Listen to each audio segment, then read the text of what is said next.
Yo'qolsin Xitoy bosqinchilarining yurtimizdagi hukmronligi. Yaşasın Şerqi Turkistan xalqining istiqlol va mustaqillik mücadelesi. Aziz vatandaşlarım, Surgundi Şerqi Turkistan hükümeti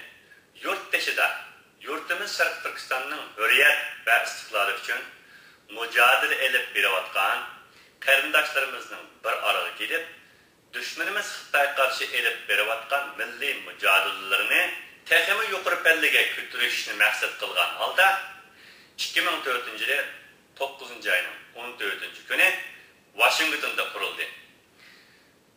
Buningdan bizni tarixdan beri har xil yo'llar bilan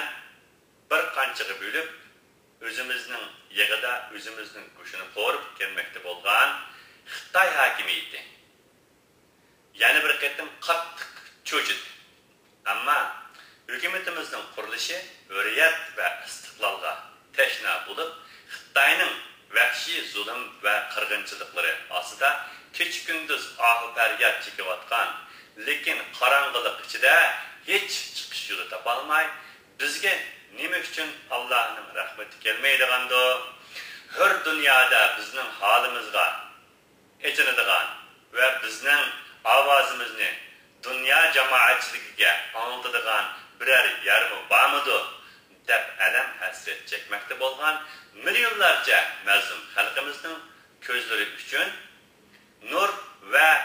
lahti yuraklari uchun umid va ilhom bag'ishladi.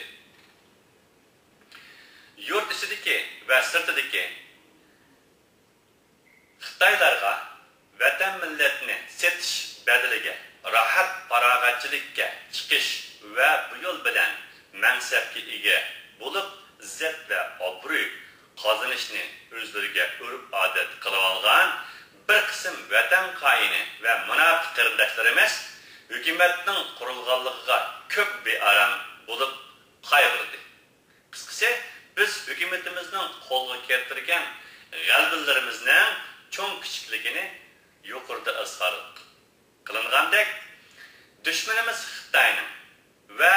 Xitoycha munofiqlarning bizning qanchalik cho'chiganligidan va ranjiganligidan o'lchalaymiz. Hukumatimizning qurilishiga boshdan oxir tish tirnog'i bilan qarshi chiqib kelmoqda bo'lgan ba'zi o'zlarini vatan millatining g'amini yavatganlarning piri qilib ko'rsatayotgan qarindoshlarimiz hukumatimizni masxar qilib, hukumatni qurganing bilan boshqa mustaqil davlatlar seni tanimasa, bundaq hukumatning nima ahamiyati bor da'vat. Biz bularning bu savoliga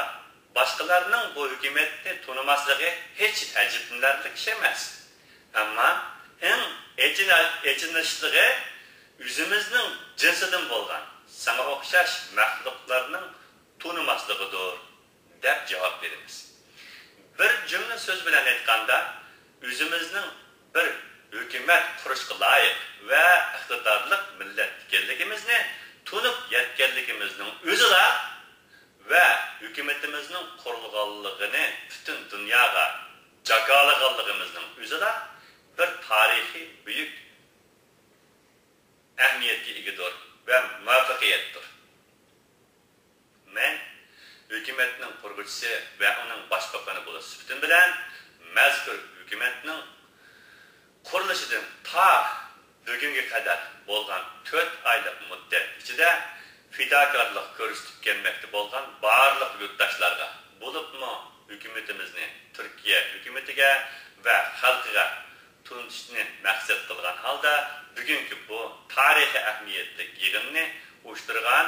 Surgundi Şerqi Turkistan hükümeti Muavin Reisi Muhterem Abdüvelican, Başbakan Yardımcısı Hızırbek Gayretullah, Diyanet Başkanı Nurettin Tokay,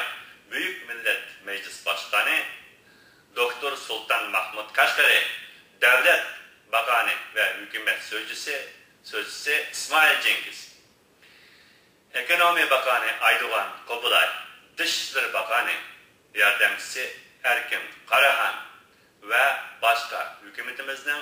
rivojlanishi uchun jafoli xizmat qilayotgan Eyüp Akyol, Nafisa Özgen qatarlıq barlıq hükümet erbaplarına ve hükümetimizni canı ko'ngildan desteklep kelavatkan yurttaşlarımızdan Doğu Turkistan Vakfı